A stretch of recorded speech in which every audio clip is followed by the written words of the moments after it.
the night before her wedding, my daughter didn't know I could hear her. She laughed with her fiancé, planning how they'd sell my business once I was out of the way. I had given her everything, my time, my savings, my legacy. I didn't confront her that night. I smiled, walked her down the aisle, and started planning. What she didn't know was that the business still had my name on it, and I wasn't ready to disappear. Before we continue, please subscribe to the channel and let us know where you're listening in the comments. I settled into my worn leather armchair, the crackling fire casting flickering shadows across the room. Outside, the wind howled through the bare trees, a fitting accompaniment to the melancholy that had become my constant companion these past months. At 78, I had experienced my share of life's joys and sorrows, but nothing could have prepared me for the betrayal that shattered my twilight years. As I sipped my evening drink, the warmth spreading through my chest, the memories came flooding back unbidden. My name is Elijah Whitfield. I built a successful carpentry business from the ground up, pouring my heart and soul into every piece of furniture that left my workshop. My beloved wife, Caroline, was my rock through the early lean years, always believing in me, even when I doubted myself. Together we raised our daughter, our pride and joy. I doted on her, perhaps too much. I wanted to give her everything I'd never had growing up in poverty. Lily was a bright, inquisitive child who grew into a charming young woman. She shared my love for woodworking and would spend hours by my side in the workshop, learning the craft. When Caroline passed away 10 years ago from cancer, Lily was my lifeline. She moved back home to help me through my grief, putting her own dreams on hold. Or so I thought. I realize now that I was blind to the resentment festering within her. As my business thrived, I showered Lily with gifts, a car for her 30th birthday, the down payment on her house, lavish vacations. She was my world, and I wanted her to have the best of everything. But somehow, in my desire to give her a charmed life, I failed to instill the values of hard work and gratitude. 5 years ago, Lily met David, a smooth-talking lawyer from Boston. He swept her off her feet with his charm and ambitious plans. I was thrilled to see my daughter so happy and spared no expense for their dream wedding at our family's lakeside cottage in Maine. But on the eve of the wedding, as I sat in my study putting the final touches on my toast, I overheard a conversation that shook me to my core. Lily and David were on the porch, unaware that the window was open.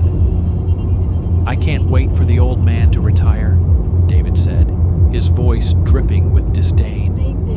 "Once he hands over the business, we'll sell it off and move to the city. He's just a small-town guy holding you back." Lily's laughter cut through me like a knife. "Don't worry, babe. I've been laying the groundwork for years. He trusts me completely. By this time next year, we'll be sipping cocktails in Manhattan, and he'll be puttering around this town, and he won't suspect a thing." I sat frozen. My heart broke in a way I hadn't thought possible. In that moment, the scales fell from my eyes, and I saw the ugly truth. My daughter, my beloved Lily, saw me as nothing more than a meal ticket, a stepping stone to the glamorous life she craved. I barely made it through the wedding, plastering on a smile as I walked her down the aisle, my legs leaden with each step. As the guests danced and celebrated, I slipped away unnoticed, driving through the night back to the empty house that once rang with Caroline's laughter. In the months that followed, Lily's visits grew less frequent, Her calls more perfunctory. She'd drop hints about my retirement, about signing over the business. Each time I'd change the subject, my heart breaking anew at the greed in her eyes. Now, as I sit in the gathering darkness, the weight of my mistakes bears down upon me. I gave Lily everything I could, and maybe in doing so, I missed the chance to show her what truly matters. In my attempts to protect her from hardship, I robbed her of the opportunity to build character. But perhaps it's not too late. Perhaps there's still a chance for redemption for both of us. As the fire dims to embers, I resolve to confront Lily, to have the difficult conversations I've avoided for too long. I owe it to myself, to Caroline's memory, to fight for the values we held dear. The path ahead is uncertain, but one thing is clear.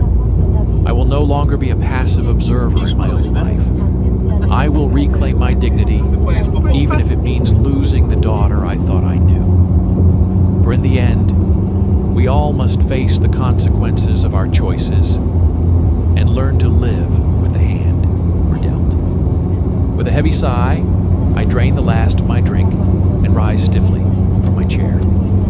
Tomorrow will bring a new chapter, a chance to rewrite the ending of my story. And perhaps, if I'm lucky, a chance to find the true meaning of family once again. The morning light filtered through the lace curtains, casting intricate shadows on the hardwood floor. I sat at the kitchen table, sipping a cup of black coffee, its bold flavor grounding me in the present.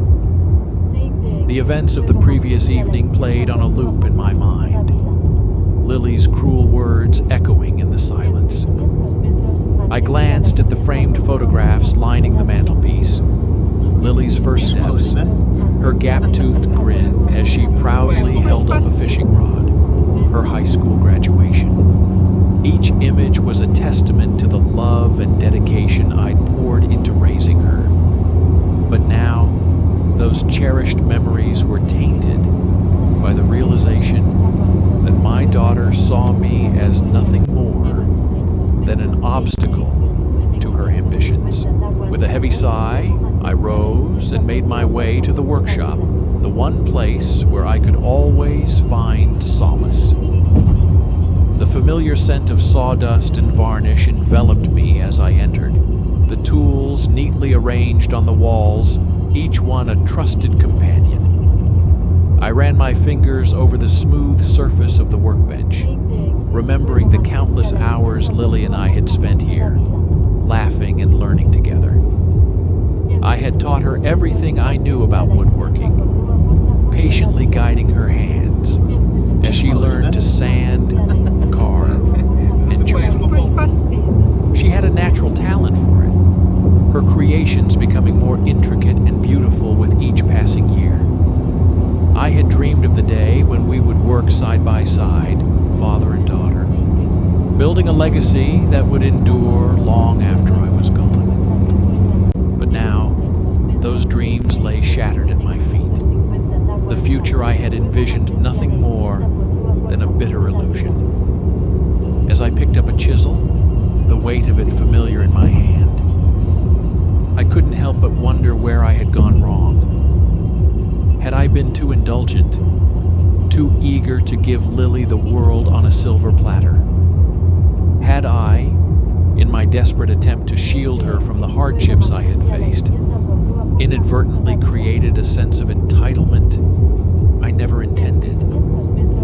The sound of a car pulling up the gravel driveway jolted me from my reverie.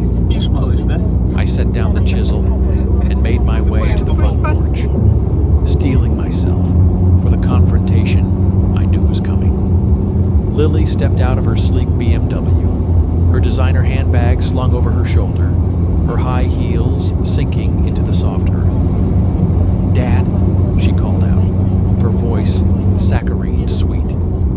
"I've been trying to reach you all morning. We need to talk about the business." I stood my ground, my arms folded across my chest. "Lily, I think it's time we had an honest conversation." She paused,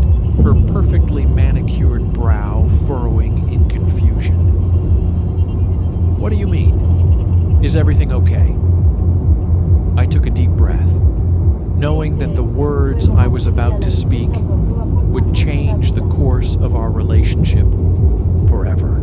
I overheard you and David talking last night about your plans for my retirement, for selling the business. Lily's eyes widened, a flicker of panic crossing her face before she quickly composed herself.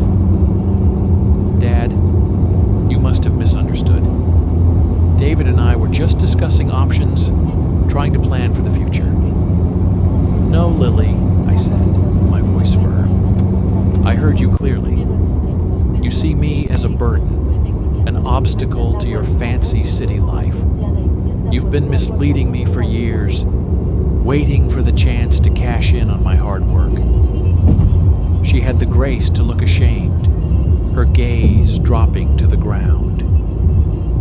Dad, I didn't mean it like that. It's just David and I have dreams, and you think those dreams justify betraying your own father? I asked, the hurt and anger rising in my chest. I gave you everything, Lily. I loved you, supported you, taught you everything I knew. And this is how you repay me? By plotting behind my back, by seeing me as a source of convenience rather than a father? Tears welled in her eyes, but I couldn't tell if they were genuine or just another manipulation tactic. Dad, please, I never meant to hurt you. It's complicated. No, Lily, I said, shaking my head. It's not complicated. It's about integrity, about loyalty. It's about the values your mother and I tried to instill in you. Values that you seem to have forgotten in your pursuit of wealth and status. I turned away, unable to bear the sight of her any longer. I think you should go, Lily. I need time to process this, to figure out what comes next. Dad, wait, she pleaded, reaching for my arm. We can work this out. I can change, I swear. I shrugged off her touch, my heart hardening with each passing second. I hope for your sake that's true, Lily. But right now, I don't know if I can trust anything you say. Please just go. She stood there for a moment, her lips trembling, before turning and walking back to her car. As she drove away, I felt a deep weariness settle into my bones. The daughter I had raised, the girl I had loved with every fiber of my being, was a stranger to me now. But even in the midst of my despair, I knew that I had to find a way forward. I had to rediscover my own sense of purpose, my own identity beyond being Lily's father. I had to learn to live for myself again, to find joy and meaning in the simple things that had always sustained me. As I turned back to the workshop, the sun warming my face, I felt a glimmer of hope amidst the pain. I had built a life from nothing once before, and I could do it again. This time, I would build it on a foundation of self-respect, of integrity, of the values that truly mattered.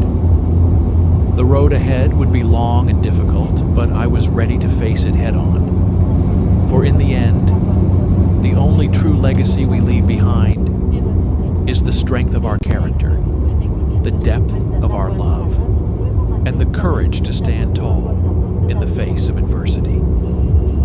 With a renewed sense of purpose, I picked up my tools and set to work, the rhythmic sound of sanding and hammering drowning out the echoes of the past. A new chapter was beginning, and I was determined to write it on my own terms. The days turned into weeks as I threw myself into my work, finding solace in the familiar rhythm of crafting and creating. The workshop became my sanctuary, a place where I could lose myself in the beauty of the wood grain, the satisfaction of a perfectly fitted joint. It was here, amidst the sawdust and the tools, that I began to rediscover the parts of myself I had lost in the years of focusing solely on Lily. I started taking on new projects, challenging myself with intricate designs and innovative techniques. The joy of learning, of pushing my skills to new heights, reignited a passion within me that had lain dormant for far too long. I found myself smiling more, whistling old tunes as I worked, the weight of Lily's betrayal slowly lifting from my shoulders. But even as I embraced this newfound sense of purpose, I couldn't shake the nagging feeling that something was missing. The workshop, once a place of shared laughter and bonding, felt strangely empty without Lily's presence. Despite the hurt she had caused, a part of me longed for the connection we had once shared, for the dreams we had built together. One evening, as I sat on the porch watching the sun sink behind the trees, a car pulled up the driveway. I tensed, expecting to see Lily's BMW, but instead a familiar figure emerged from the driver's seat. It was my old friend and business partner, Jack Thompson. Jack and I had started the carpentry business together, two young men with big dreams and calloused hands. He had been my rock through the early years, his unwavering support and keen business sense guiding us through the rough patches. But as the business grew, Jack had taken a step back, content to let me take the lead while he focused on his growing family. "Elijah," he called out, his voice warm and jovial. "I hope you don't mind me dropping by unannounced." I stood to greet him, a genuine smile spreading across my face. "Jack, you know you're always welcome here. It's good to see you." We settled into the porch chairs, a comfortable silence stretching between us as we watched the fireflies dance in the gathering dusk. Finally, Jack cleared his throat, his expression growing serious. "Elijah, I heard about what happened with Lily," he said softly. "I can't imagine how difficult this must be for you." I sighed, the familiar ache rising in my chest. "It's been a tough few weeks, Jack. I never thought my own daughter would see me as nothing more than a tool for advancing her own ambitions." Jack nodded, his eyes filled with understanding.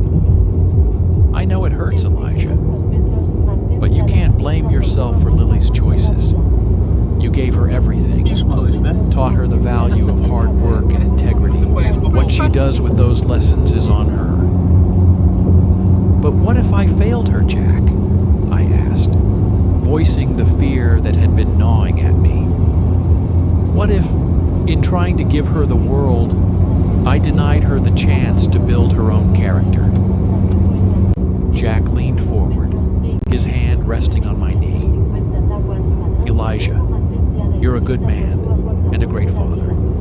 You did everything you could to set Lily on the right path. But at some point, we all have to take responsibility for our own actions. Lily is an adult now, and she has to face the consequences of her choices." I nodded, the truth of his words sinking in. "You're right, Jack. I can't carry this burden forever. I have to find a way to move forward, to build a life that's not defined by Lily's betrayal." "That's the spirit," Jack said, a smile crinkling the corners of his eyes. "And you know, Elijah, it's never too late to start anew. You've got a talent and a passion that most people can only dream of. Why not use it to make a difference in the world?" I raised an eyebrow, intrigued by his suggestion. "What do you have in mind?" Jack leaned back, his expression thoughtful. "You know, there are a lot of young folks out there who could benefit from learning the craft. Kids from tough backgrounds, who've never had someone believe in them. What if you started a woodworking program, a place where they could come and learn from the best?" The idea took root in my mind, a glimmer of excitement breaking through the clouds of despair. "A mentorship program," I mused, "a way to pass on the skills and values that have guided me through life." enthusiasm infectious. Exactly. You could make a real difference, Elijah. Not just in their lives, but in the community as a whole. It's a legacy that would endure long after we're gone. As the sun dipped below the horizon, casting the world in a soft, golden glow, I felt a renewed sense of purpose taking hold. The pain of Lily's betrayal would always be a part of me, but it didn't have to define me. I had the power to shape my own future, to create something meaningful and lasting. "Thank you, Jack," I said, my voice thick with emotion. "You've given me a lot to think about." He clapped me on the shoulder, his smile warm and genuine. "That's what friends are for, Elijah. We've been through a lot together, and I know you've got the strength to navigate this challenge. And remember, I'm always here if you need me." Śpisz, małyś, ne? As Jack drove away, the taillights in his car disappearing into the night, I felt a sense of calm settle over me. The road ahead wouldn't be easy, but for the first time in weeks, I had a direction, a purpose that went beyond the pain of the present moment. I turned back to the house, my mind already racing with ideas for the mentorship program. There were details to iron out, logistics to plan, but the seed had been planted. I would take the skills and values that had shaped my life and use them to make a difference in the lives of others. And perhaps, in the process of guiding these young people, I would find my own way back to the man I once was. A man of integrity, of strength, of unwavering commitment to the things that truly mattered. As I stepped into the workshop, the familiar scent of wood and varnish enveloping me, Śpisz, I małyś, felt a ne? renewed sense of hope blooming in my chest. Though memories lingered, they would no longer shape the road ahead. With a deep breath, I picked up a piece of cherry wood, its smooth surface beckoning me to create something beautiful. And as I lost myself in the rhythm of the work, I knew that I was exactly where I was meant to be, ready to face whatever challenges lay ahead, with grace, resilience, and an open heart. I never thought I'd see the day when my own daughter saw me as a stepping stone. But if you're still here, something in you understands. Subscribe, not for me, but for everyone who's been dismissed, overlooked, or betrayed. We still have a voice, and we still have the strength to stand. The days grew shorter as autumn settled over the quiet town, the leaves painting the landscape in a vibrant tapestry of gold and crimson. The chill in the air seemed to mirror the lingering ache in my heart, a constant reminder of the void Lily's absence had left in my life. But even as the world prepared for the long winter ahead, I found myself filled with a newfound sense of purpose, a determination to turn the pain of the past into something meaningful. The idea of the mentorship program had taken root in my mind, growing stronger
And as Ethan began to speak, his story unfolded before me. He was a troubled kid from a broken home, bouncing from one foster family to another, never quite finding his place in the world. He had a history of getting into trouble, of lashing out at those who tried to help him. But beneath the rough exterior, I could see a glimmer of potential, a spark of creativity that just needed the right outlet. "I've always loved working with my hands," Ethan said, his voice growing stronger as he spoke. "When I heard about your program, I knew I had to try. I want to make something of myself, Mr. Whitfield. I want to prove that I'm more than just a statistic." As I listened to Ethan's story, I felt a deep sense of connection, a recognition of the pain and longing that had brought him to my door.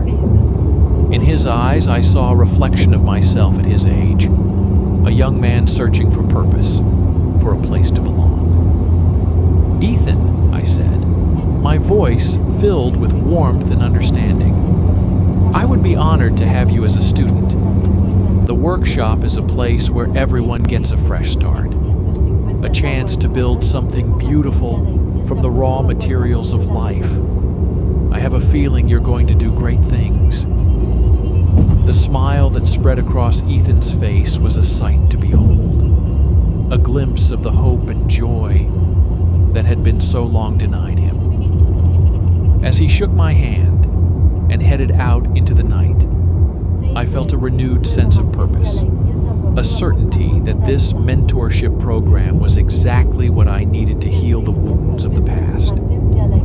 In the weeks that followed, the workshop became a hub of activity, filled with the laughter and chatter of young people discovering the joys of creation. I watched as shy, withdrawn kids blossomed under the guidance of my steady hand, their confidence growing with each successful project. I saw troubled teens find a sense of pride and accomplishment in the beauty of a well-crafted piece, their anger and frustration melting away in the face of their own potential. And as I worked alongside these young people, teaching them the skills and values that had guided my own life, I felt a sense of healing taking root within me. The pain of Lily's betrayal, while still present, no longer consumed me, and I found myself looking forward to each new day with a sense of anticipation and hope. But even as I poured myself into the mentorship program, I couldn't shake the nagging feeling that something was still missing. Late at night, as I sat in the quiet of the workshop, surrounded by the tools and pieces that had quietly supported me through the years, I found my thoughts drifting to Lily, wondering where she was, what she was doing, if she ever thought of the father she had left behind.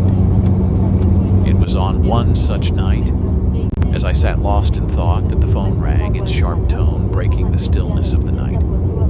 I picked it up, my heart racing with a sudden, inexplicable sense of dread. "Hello?" I said, my voice barely above a whisper. "Dad?" The voice on the other end was barely recognizable, choked with tears and trembling with emotion. "Dad, it's me, it's Lily."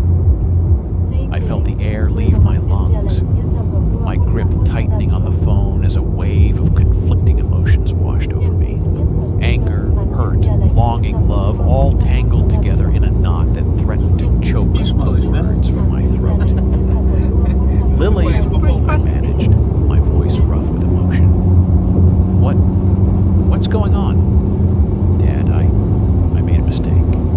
A terrible, terrible mistake. David, he left me. Took everything. The money, the house, the car. Said I was a fool for trusting him. And he was right. I was a fool. A selfish person who didn't realize what I had until it was gone." The sobs that poured through the phone line hit me with unexpected force, each one striking at the heart of the anger and resentment I had carried for so long. In that moment, I didn't see the manipulative woman who had betrayed me. I saw my little girl, lost and broken, crying out for the father she had pushed away. "Lily," I said, my voice softening with each word. "Lily, listen to me. You're not a fool. You're human. We all make mistakes. What matters is what we do next." "I don't know what to do, Dad," she whispered, her voice small and lost. "I don't know who I am anymore." "Then come home, Lily," I said, the words spilling out before I could stop them. "Come home, and we'll figure it out together. It's never too late to start over."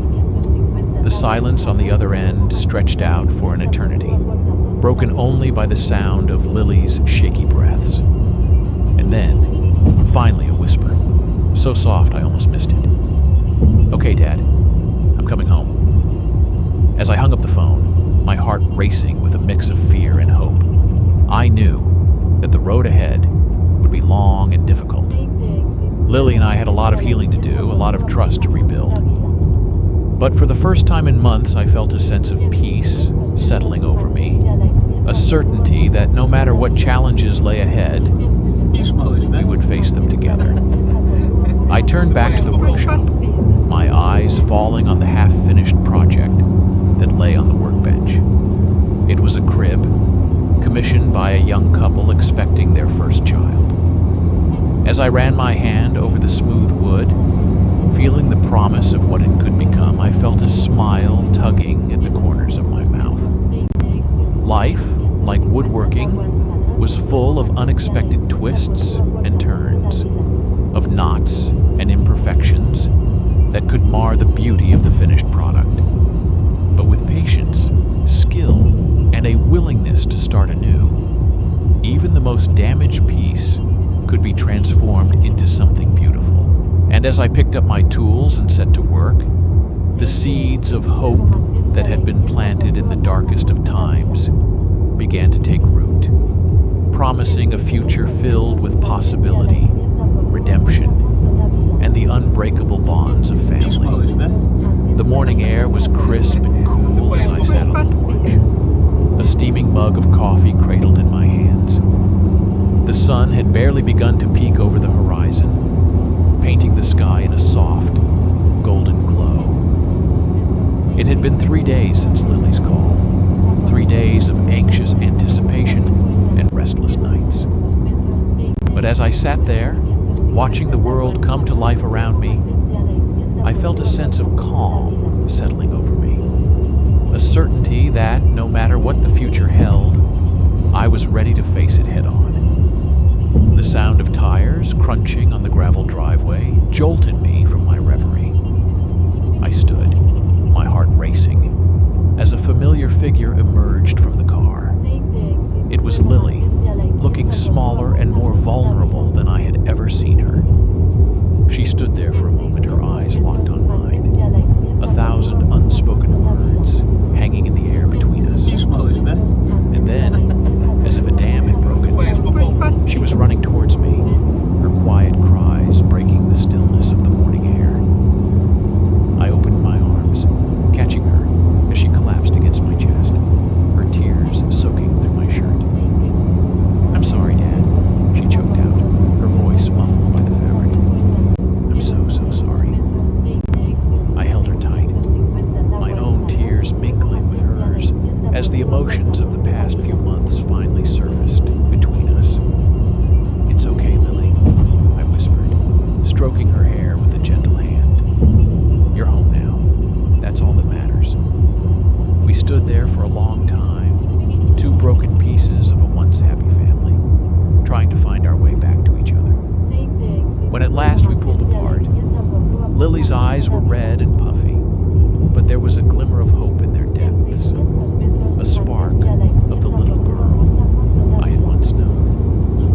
"Come on," I said, wrapping an arm around her shoulders. "Let's get you inside."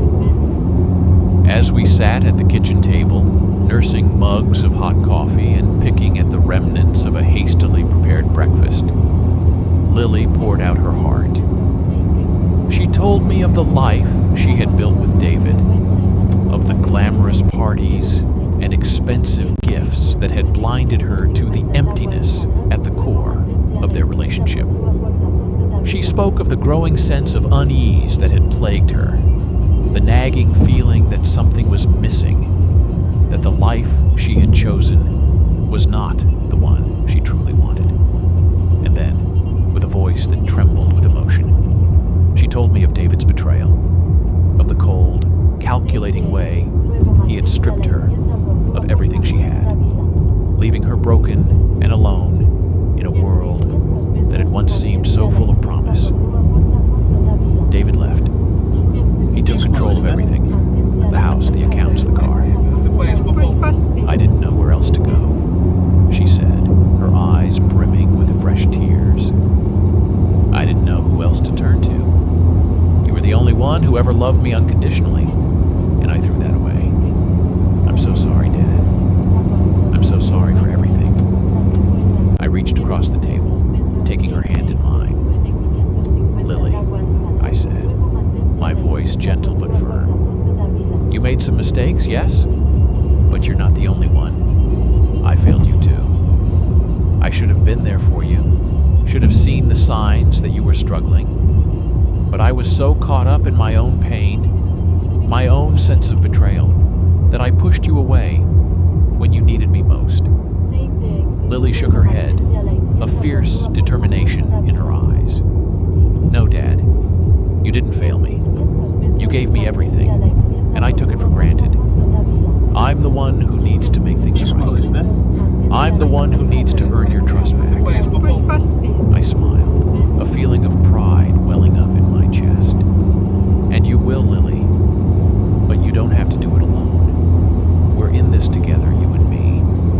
We'll figure it out, one day at a time. Over the next few weeks, Lily threw herself into the work of rebuilding her life. She found a job at a local cafe, working long hours for little pay, but determined to prove to herself and to me that she could stand on her own 2 feet.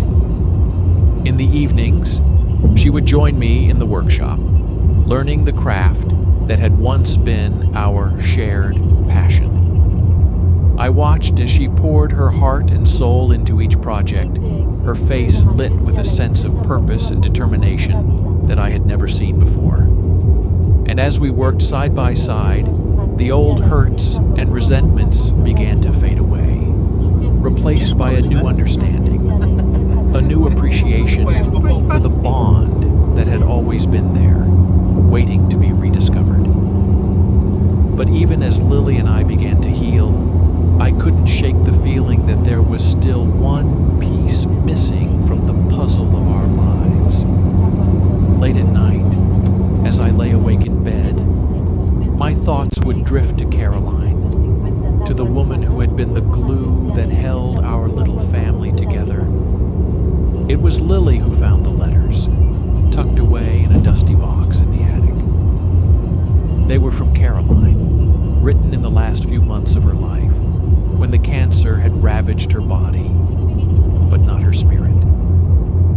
With trembling hands, Lily and I sat together on the porch, reading the words that had been left behind, the final testament of a life well lived. My darling Elijah, one letter began. I know that the road ahead will be hard for you and Lily. I know that there will be times when you feel lost, when the weight of the world seems too much to bear. But I want you to know that I will always be with you, watching over you from wherever I am. Remember the love that we shared, the joy that we found in each other's arms. Remember the laughter and the tears, the triumphs and the failures. And most of all, remember that you are stronger than you know, that you have the power to overcome any obstacle, to weather any storm. And to my sweet Lily, my precious girl, I know that life will not always be easy for you. I know that there will be times when you feel alone, when the world seems cold and unforgiving. But I want you to know that you are loved deeply and unconditionally by a Father who would move heaven and earth to see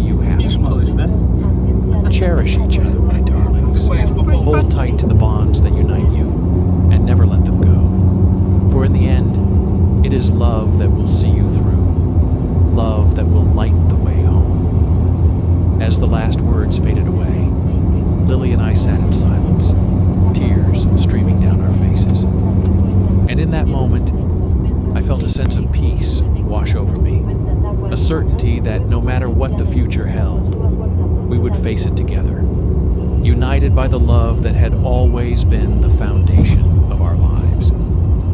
In the years that followed, Lily and I continued to grow and heal, both as individuals and as a family. The mentorship program flourished, bringing new life and purpose to the workshop that had once been the center of our world. And as I watched Lily blossom into a strong, independent woman, I felt a sense of pride and gratitude that I had never known before. There were still moments of sadness, of course, moments when the memories would sometimes return with unexpected force. But we faced them together, drawing strength from each other and from the love that had always been our guiding light. And on the day when Lily walked down the aisle, radiant in a gown of her own making, I knew that Caroline was smiling down upon us, proud of the family that she had helped to create, proud of the love that had endured through all the trials and tribulations of life. As I watched Lily and her new husband exchange vows, their eyes shining with hope and promise, I felt a sense of contentment wash over me, a certainty that no matter what the future held, our family would always be together, united by the unbreakable bonds of love and forgiveness. And as the sun began to set over the quiet town, casting the world in a soft, golden glow, I knew that I had found the peace and purpose that I had been searching for all along, the sense of belonging that had eluded me for so long. For in the end, it was not the accolades or the achievements that mattered most, but the love that we shared, the connections that we forged, and the lives that we touched along the way. And as I looked out over the gathering of friends and family, each face a testament to the love and strength that had brought us to this moment, I knew that I was exactly where I was meant to be, surrounded by the people who mattered most, ready to face whatever challenges lay ahead, with an open heart and a steadfast spirit.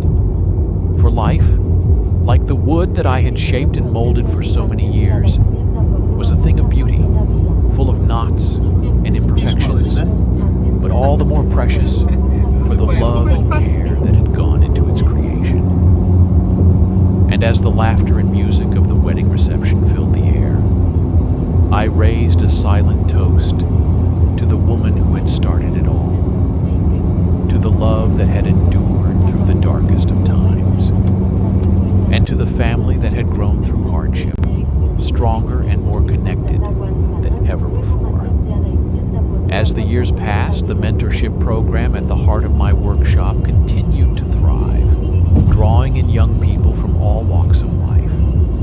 Each new face brought with it a unique story, a fresh perspective, and a reminder of the transformative power of creativity and compassion. I watched as these young men and women, once lost and adrift, found purpose and direction through the art of woodworking. I saw the pride in their eyes as they presented their first completed projects, the sense of accomplishment that came from creating something beautiful with their own hands. And as I guided them through the intricacies of the craft, sharing the knowledge and skills that had been passed down to me by generations of craftsmen, I felt a deep sense of fulfillment, a certainty that I was exactly where I was meant to be. But even as the workshop hummed with the energy of new life and new beginnings, I couldn't help but feel a sense of melancholy, a bittersweet awareness of the passage of time.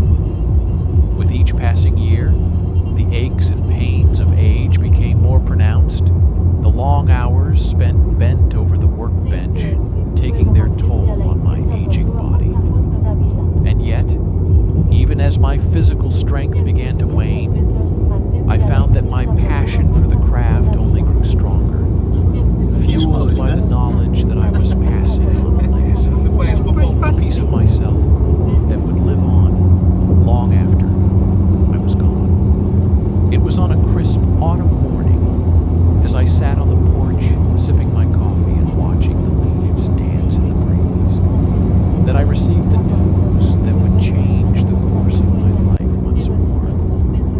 Lily, my darling daughter, had been diagnosed with cancer, the same illness that had taken her mother so many years before. The news stopped me cold, the air rushing from my lungs as I struggled to comprehend the cruelty of fate. But even in the midst of my grief and fear, I knew that I could not let this news break me, could not let it shatter the hard-won peace and purpose that I had found in the wake of Lily's betrayal. And so, with a heavy heart, but a determined spirit, I threw myself into the work of supporting my daughter through her battle, spending long hours by her bedside, holding her hand, and whispering words of love and encouragement. As the weeks turned into months, and the months into years, I watched as Lily fought with a strength and grace that I had never known she possessed. Even in her hardest moments, when the pain and the fear threatened to overwhelm her, she never lost her sense of humor, her infectious laugh ringing out through the hospital corridors like a beacon of hope. And through it all, the workshop remained a constant, a sanctuary where I could lose myself in the rhythms of the craft, finding solace and strength in the act of creation. It was there, amid the sawdust and the wood shavings, that I found the courage to face the challenges that lay ahead, to be the rock that Lily needed in her time of need. And when at last the day came when the doctors declared her cancer-free, when the tears of joy and relief flowed freely down our faces, I knew that the love and the strength that had carried us through the darkest of times would never fade, would never be forgotten. In the years that followed, Lily and I continued to grow and evolve, both as individuals and as a family. She found love again, this time with a man who cherished her for the strong, independent woman she had become. And when she gave birth to her first child, a beautiful baby girl with her mother's eyes and her grandmother's spirit, I knew that the cycle of life and love was complete, that the legacy of our family would live on for generations to come. As for me, I continued to pour my heart and soul into the workshop, into the mentorship program that had become the center of my world. And with each passing year, as the lines on my face grew deeper and the calluses on my hands grew thicker, I found a sense of peace and contentment that I had never known before, a certainty that I had lived a life well lived, a life filled with purpose and meaning. And now, as I sit here in the twilight of my years, surrounded by the tools and the creations that have been my constant companions, I can't help but reflect on the journey that has brought me to this moment. I think of Caroline, my beloved wife, whose love and strength sustained me through the darkest of times. I think of Lily, my precious daughter, whose journey of growth and redemption has been a testament to the power of forgiveness and second chances. And I think of the countless young lives that have been touched by the mentorship program, the seeds of hope and creativity that have been planted in their hearts and minds. And as I look back